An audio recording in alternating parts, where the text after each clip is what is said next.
ധർമ്മ സംസ്കാരത്തിന്, ആ ഭാരതീയ സനാതന ധർമ്മ സംസ്കാരത്തിലെ ഏതാചാരമെടുത്താലും ഏതനുഷ്ഠാനമെടുത്താലും അതിന്റെ എല്ലാം പുറകിൽ ഈശ്വരീയവും പൗരാണികവുമായ ഒരു സങ്കല്പം അടങ്ങിയിരിക്കും. അതുകൊണ്ട് തന്നെയാണ് 30 കോടി ദേവകളുടെയും ചൈതന്യം പേറുന്ന ആ കാമധേനു എന്ന ഗോമാതാവിനെ വിശ്വസിച്ചുകൊണ്ട് ആരാധിച്ചുകൊണ്ട് നമ്മൾ ഗോക്കളെ പൂജിക്കുന്നത്. പ്രിയമുള്ളവരെ, നിങ്ങൾ ചിന്തിക്കണം. ഗോക്കളുടെ പ്രാധാന്യത്തെക്കുറിച്ച് വളരെ വ്യക്തമാക്കി മനസ്സിലാക്കിയത് കൊണ്ടാണ് സ്വാതന്ത്ര്യാനന്തരം 5 വർഷം കഴിഞ്ഞ സമയത്ത് ഗുരുജി ഗോൾവാൾക്കറുടെ നേതൃത്വത്തിൽ 4 ആഴ്ച കൊണ്ട് 3 കോടിയോളം ആൾക്കാരുടെ ഒപ്പ് ശേഖരിച്ച് 1952 അന്നത്തെ രാഷ്ട്രപതിയായിരുന്ന ഡോക്ടർ രാജേന്ദ്ര പ്രസാദിന് ഒരു നിവേദനം സമർപ്പിക്കുകയുണ്ടായി. അതിനുശേഷം 1964 VHP എന്ന് പറയുന്ന സംഘടന രൂപാന്തരപ്പെടുന്നത്.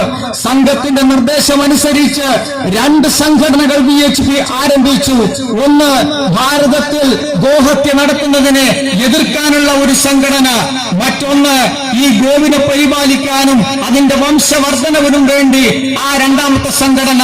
അങ്ങനെ 1966 ഡൽഹിയിൽ വെച്ച് വലിയൊരു സമ്മേളനം നടന്നു. ഇന്ത്യൻ പാർലമെന്റിലേക്ക്, ഭാരതത്തിന്റെ പരമോന്നതമായ ആ പാർലമെന്റിലേക്ക് ലക്ഷക്കണക്കിന് വരുന്ന ആചാര്യന്മാരുടെയും അതുപോലെ തന്നെ സന്യാസി വര്യന്മാരുടെയും നേതൃത്വത്തിൽ ലക്ഷക്കണക്കിന് ഗോക്കളെ സ്നേഹിക്കുന്നവർ ആ പാർലമെന്റിലേക്ക് പ്രയാണം നടത്തി. വളരെ സമാധാനപരമായ ആ പ്രയാണത്തെ, ആ യാത്രയെ എന്നും ജനാധിപത്യ സമരങ്ങളെ, പ്രക്ഷോഭങ്ങളെ അടിച്ചമർത്തി മാത്രം പാരമ്പര്യമുള്ള അന്നത്തെ ഇന്ത്യൻ പ്രധാനമന്ത്രി ഇന്ദിരാഗാന്ധി അതിനെതിരെ പോലീസിനെ ഉപയോഗിച്ചുകൊണ്ട് അതിക്രൂരമായ അക്രമങ്ങൾ അഴിച്ചുവിട്ടു. 100 കണക്കിന് ആൾക്കാർ കൊല്ലപ്പെട്ടു. 1000 ആൾക്കാർക്ക് ആ മൃഗീയമായ ആ അക്രമത്തിൽ പരിക്കേറ്റു. എന്നിട്ടും സംഘടനയോ സംഘമോ പുറകോട്ട് പോയില്ല. 1996 ഈ 2 സംഘടനകളെയും ഒന്നിച്ചു നിർത്തിക്കൊണ്ട് VHP ആന്തോളനത്തിന് വേണ്ടി ആന്തോളൻ എന്ന് പറയുന്ന ഒരു സമിതിയെ രൂപീകരിച്ചു. ആ സമിതിയുടെ നേതൃത്വത്തിൽ ആ വർഷം ഗോരക്ഷാ വർഷമായി ആചരിച്ചു. എന്തുകൊണ്ടാണ് ഈ ദീപാവലി ദിവസം ഇങ്ങനെയൊരു പൂജ നടത്താനുള്ള കാരണം? ദീപാവലി എന്ന് പറയുന്നത് ദീപങ്ങളുടെ ഉത്സവമാണ്. അതിന് പിറകിൽ ഒരുപാട് പൗരാണികമായ സങ്കല്പങ്ങളുണ്ട്. ആ സങ്കല്പങ്ങളുടെ അടിസ്ഥാനത്തിൽ പാലാഴി മദനം നടന്ന് ആ പാലാഴിയിൽ നിന്ന് കാമധേനു ഉയർന്നു വന്നത് ആ ദീപാവലി ദിവസമാണ്. ഭഗവാൻ ശ്രീരാമചന്ദ്രൻ ഇന്നലെ ഉത്തർപ്രദേശിന്റെ ആരാധ്യനായ മുഖ്യമന്ത്രി ശ്രീ യോഗി ആദിത്യനാഥ് അദ്ദേഹത്തിന്റെ നേതൃത്വത്തിൽ ആ സരയൂ നദിക്കരയിൽ ആ ദീപാവലി ദിവസം ആ ശ്രീരാമചന്ദ്രന്റെ രാവണ നിഗ്രഹം നടത്തിയതിന്റെ ആ വിജയാഘാത പ്രകടനമായി 1 ലക്ഷത്തോളം ദീപങ്ങൾ തെളിയിച്ച അതിമനോഹരമായ ഭക്തിസാന്ദ്രമായ കാഴ്ചയാണ് ഇന്നലെ മാധ്യമങ്ങളിലൂടെ നമുക്ക് കാണാൻ വേണ്ടി സാധിച്ചത്. അപ്പോൾ ആ ഗോപൂജയ്ക്ക് ശ്രീരാമചന്ദ്രന്റെ വിജയവുമായി ബന്ധമുണ്ട്. ഭഗവാൻ ശ്രീകൃഷ്ണൻ, ആ ശ്രീകൃഷ്ണനെ നമ്മൾ വിളിക്കുന്നത് ഗോപാലകൃഷ്ണൻ എന്നാണ്. ഗോചരണങ്ങളിൽ നിന്നാണ് അദ്ദേഹത്തിന് ജ്ഞാനം ലഭിച്ചത്. അക്കാലത്ത് ആ ഒരു സംസ്കാരമനുസരിച്ച് ആ ഒരു സമുദായത്തിന്റെ കുലത്തൊഴിൽ എന്ന് പറയുന്നത് ഗോപരിപാലനമായിരുന്നു. ആ ഗോപരിപാലനം ചെറിയ വയസ്സിലെ നടത്തണം. പശുക്കിടാങ്ങളെ മേയിച്ചുകൊണ്ടായിരിക്കണം, കുലത്തൊഴിൽ ചെയ്തുകൊണ്ടായിരിക്കണം അവർ വിദ്യാഭ്യാസത്തിലേക്ക് കടക്കുന്നത്. ആ ഗോചരണങ്ങളിൽ നിന്നാണ് ഭഗവാൻ ശ്രീകൃഷ്ണന് അദ്ദേഹത്തിന് ജ്ഞാനം ലഭിച്ചത് എന്ന് വിശ്വസിക്കപ്പെടുന്നു.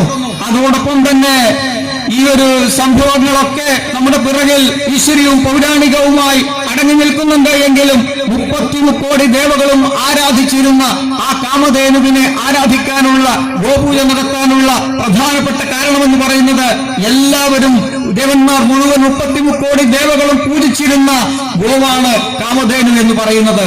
നമ്മുടെ പ്രഗത്ഭനായ സന്യാസി വര്യൻ ശ്രീനാരായണ ഗുരുദേവൻ പറഞ്ഞിരിക്കുന്നത് ഈ പ്രപഞ്ചത്തിൽ 2 തത്വങ്ങളേ ഉള്ളൂ.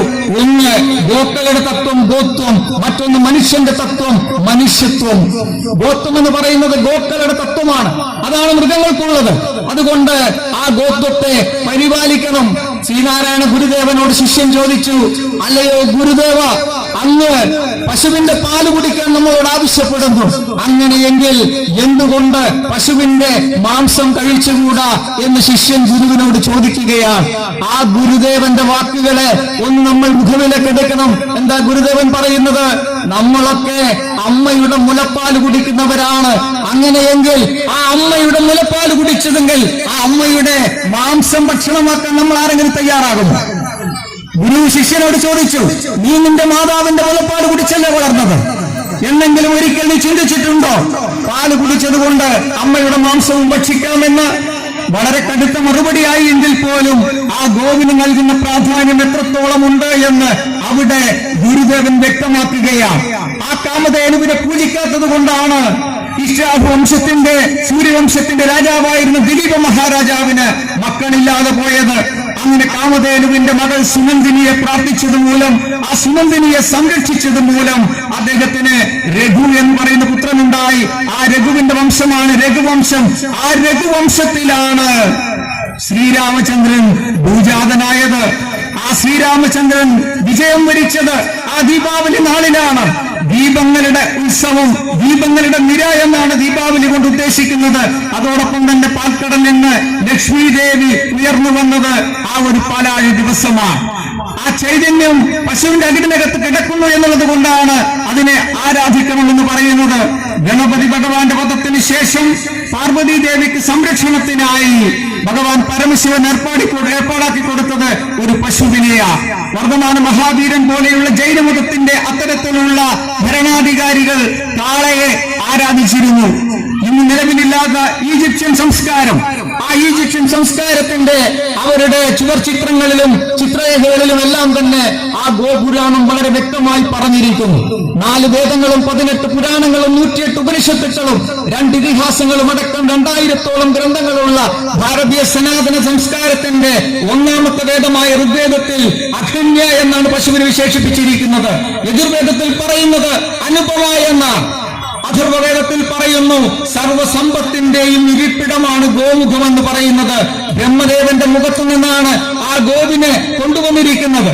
ക്രിസ്തീയ സമൂഹത്തിന്റെ ആരാധ്യനായ ദേവനായ യേശുക്രിസ്തു ജനിച്ചത് ആ പശുത്തൊഴുത്തിലാണ്. അതുകൊണ്ടാണ് അദ്ദേഹം പറയുന്നത് ഒരിക്കൽ പോലും പശുക്കളെ ദ്രോഹിക്കരുത് എന്ന്.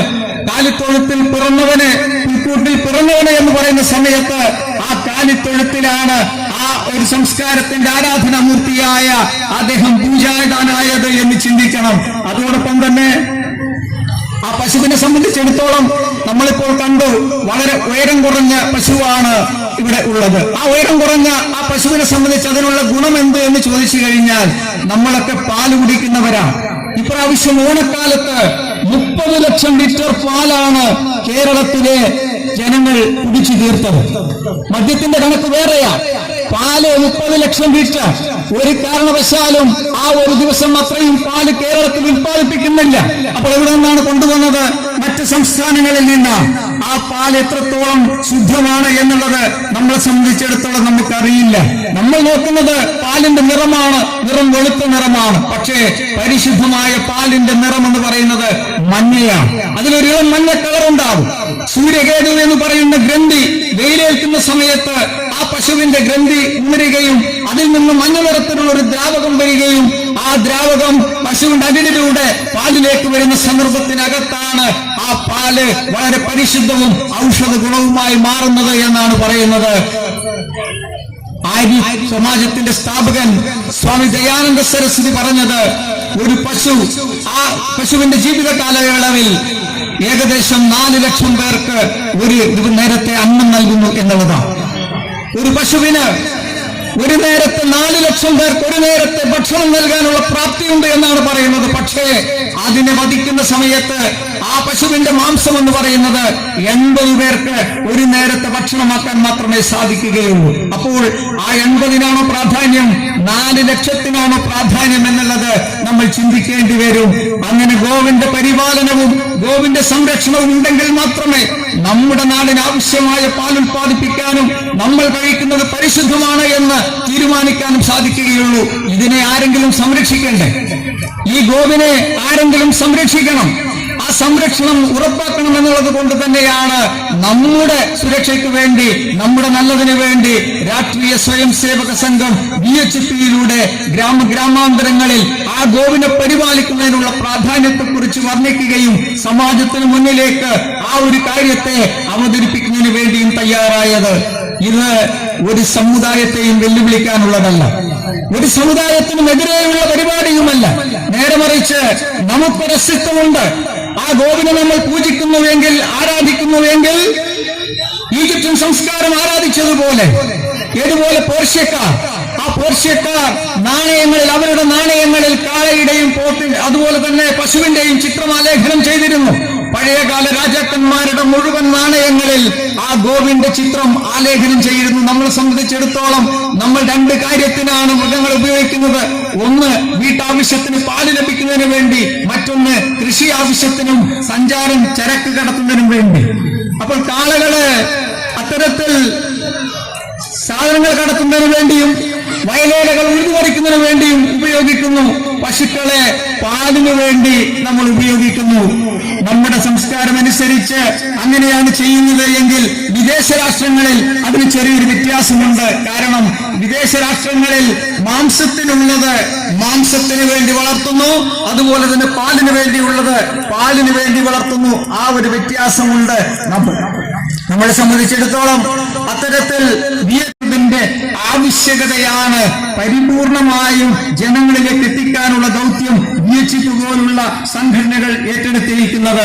സ്വാമി വിവേകാനന്ദൻ പറഞ്ഞിരിക്കുന്നത്, ഒരു പ്രശ്നമുണ്ട് എങ്കിൽ ആ പ്രശ്നത്തെ പരിപൂർണമായും പതിച്ചെറിഞ്ഞാൽ മാത്രമേ നമുക്ക് മുന്നോട്ട് പോകുവാൻ വേണ്ടി സാധിക്കുകയുള്ളൂ. അത്തരത്തിലുള്ള വിഷയങ്ങൾ വരുമ്പോഴാണ്, മൃഗങ്ങളോടാണ് എങ്കിൽ പോലും വളരെ നിഷേധാത്മകമായ നിലപാട് സ്വീകരിച്ചുകൊണ്ട് മുന്നോട്ട് പോകുമ്പോൾ അതിനെ എതിർക്കേണ്ടി വരുന്നത്, അതിനെ തടയേണ്ടി വരുന്നത് വിശ്വാസത്തിനും ആരാധനക്കും ഭക്ഷണ സ്വാതന്ത്ര്യത്തിനും ഇവിടെ യാതൊരു പ്രശ്നവുമില്ല. ഒട്ടനവധി പ്രയാസങ്ങൾ അനുഭവിക്കപ്പെടുന്നതാണ്. അത്തരത്തിലുള്ള കാര്യങ്ങളിലൂടെ മുമ്പോട്ട് പോകുമ്പോൾ ഹൈന്ദവ സമാജത്തിന്റെ ആവശ്യങ്ങളെ പരിഗണിക്കാൻ കഴിയില്ല എന്നുള്ള രീതിയിലാണ് ചിലർ കടന്നുപോകുന്നത്. ഒരു നേതാവ് കഴിഞ്ഞ ഏതാനും ദിവസങ്ങൾക്ക് പറഞ്ഞിരിക്കുന്നത്, അടുത്ത ഭരണം വരുന്ന സമയത്ത് വരുന്ന ആ സന്ദർഭത്തിനകത്ത് ഒരു പ്രത്യേകമായ സമുദായത്തിന് വേണ്ടി ആയിരിക്കണം അവർ ഭരിക്കുന്നത് എന്നുള്ളതാണ്. വരും നാളുകളിൽ എന്താണ് സംഭവിക്കാൻ പോകുന്നത് എന്ന് പറയാൻ കഴിയില്ല. അത്തരത്തിലുള്ള സാഹചര്യത്തിൽ നമ്മുടെ ആചാരങ്ങളും നമ്മുടെ അനുഷ്ഠാനങ്ങളും പരിപൂർണമായും പരിപാലിക്കുന്നതിന് വേണ്ടി ഏതറ്റം വരെയും പോകാനുള്ള ദൗത്യമാണ് വിശ്വ ഹിന്ദു പരിഷത്ത് എന്ന സംഘടനയുടെ രാഷ്ട്രീയ സ്വയം സേവക സംഘം അതിന്റെ 100ാമത്തെ വർഷത്തിലേക്ക് കടക്കുമ്പോൾ ആവശ്യപ്പെട്ടിരിക്കുന്നത്, നടപ്പിലാക്കിക്കൊണ്ടിരിക്കുന്നത്. അതുകൊണ്ട് തന്നെ നമ്മുടെ പശു സമ്പത്തിനെ വളർത്തുന്നതിന് വേണ്ടി അത്തരത്തിലുള്ള കാര്യങ്ങള് നമ്മുടെ ഗ്രാമാന്തരങ്ങളിലേക്ക് സന്നിവേശിപ്പിക്കുന്നതിന് വേണ്ടി, പ്രചരിപ്പിക്കുന്നതിന് വേണ്ടിയുള്ള ആ ഒരു ദൗത്യത്തിന്റെ ഭാഗമായാണ് വിശ്വ ഹിന്ദു പരിഷത്ത് ഇപ്പോൾ ഗോപൂജയും അതുപോലുള്ള ആരാധനാക്രമങ്ങളും ഈ ബദിയടുക്ക ടൗണിൽ നടത്താനുള്ള കാരണം. അപ്പോൾ നമ്മുടെ പുതിയ തലമുറയിലേക്ക് അത്തരത്തിലുള്ള വിഷയങ്ങളെ അത്യുത്തമമായ രീതിയിൽ എത്തിക്കാനുള്ള 1952 RSS തുടങ്ങിയ ആ തീരുമാനം അതിന്റെ 100ാം വർഷത്തിലേക്ക് എത്തുന്ന സമയത്ത് അത്യുന്നതങ്ങളിലേക്ക് അത് പോയിക്കൊണ്ടിരിക്കുകയാണ്. അതുകൊണ്ട് ഈ ഒരു ദീപാവലി നാളിൽ ഐശ്വര്യ സമ്പൂർണമായ ഈ ഒരു ദിവസം എല്ലാവർക്കും ആ ദീപാവലി ആശംസകൾ നേർന്നുകൊണ്ട് ഞാൻ നിർത്തുന്നു. വന്ദേ മാതരം. ಗೋಪೂಜೆಯ ಮಹತ್ವ, ಯಾಕೆ ನಾವು ಗೋವುಗಳನ್ನು ಪೂಜಿಸುವುದು ಎಂದು ಸವಿವರವಾಗಿ ತಿಳಿಸಿದಂತಹ ಶ್ರೀ ಪ್ರವೀಣ್ ಕೋಡಕ್ ಅವರಿಗೆ ನನ್ನಿ ರೇಖಾಪಡಿಸಿಕೆയാണ്.